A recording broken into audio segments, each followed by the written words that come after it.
Alright guys, so we've gone through most of the setup now, how to get down there, how to keep tension through your hips, how to load it to get in the right position there. But the last couple of things I want to go through as far as finishing off that setup, finishing off getting in a really good position in which you can actually start lifting the bar would be your breathing bracing and your lat tension. So these things are, in my opinion, kind of, well, we've already gone through breathing and bracing in previous videos, but the breathing bracing stuff is a little bit harder to teach on a deadlift, mainly because a lot of people are going to have trouble breathing bracing here. A lot of people will breathe and brace here and drop down and pick it up, but either way how you do it, it's the same technique. So I'm just going to teach, but just keep in mind that where you breathe and brace and what position, whether you're a big guy, you have to roll the bar into you, many different things come into this. But breathing and bracing is going to be the same as a squat. It's going to be the same as most lifts really, other than bench. So all we're going to do is, like I said, exhale a little bit, drop those ribs down, keep them down whilst inhaling, filling up 360, making sure that we've got tension everywhere. If we've got a belt on, making sure there's tension to the side of the belt everywhere. And that is tension that we're going to need to be able to hold here. So if you take your breath here and then dump on here and it's gone, you're not getting it there. So you need to work out a strategy in which you can hold that tension here at the bottom for at least a few seconds until you can get the rest of your body in a really good position and push off and hold that tension right through the lift, through to the lockout as well. So it's going to take a little bit of play by you to figure out where it's best for you to get that breathing bracing. But for me, lately, I've done multiple techniques throughout my years powerlifting, but for me lately it's been here, just because it replicates a squat, just because it carries over. It's just easier to teach me in one position. But here, I exhale a little bit,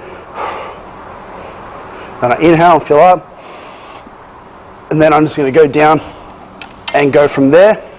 If I take a little bit, if I miss one hand or something, I won't breathe out again at the bottom. I'll breathe in again though. So it'll be like, and then if I miss it a little bit, I'm going to go again. So for me, it's just about filling up maximally and not filling up and going into extension and not filling up and losing any tension through the back. Now, that should get you most of the way there. The last one that I'll talk about is lat tension at the bottom. So people will do cues like shoulders into your back pockets, squeeze your armpits, things like that. They all lead to the same thing, and that's tension in the lats.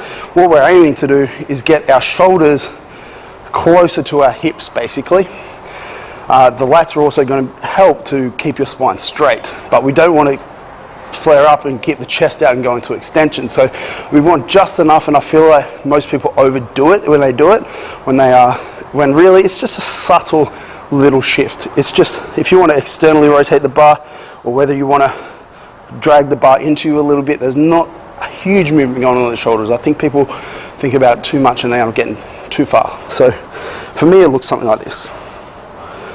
Hamstrings, abs, I find it, and then it's just a little bit of it's just that.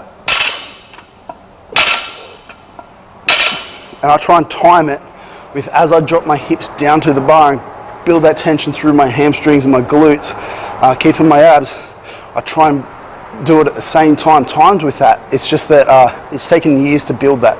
So for you, you might get here and then do it as a separate motion, but it's not a big deal. You'll get it with time. You'll put it all together. Whatever technique you can use consistently and comfortably will lead to the best technique in the long run. It doesn't matter if it looks a little bit different to people. So put it all together. Hamstrings, abs, squat down that bar a little bit, grab it nice and tension.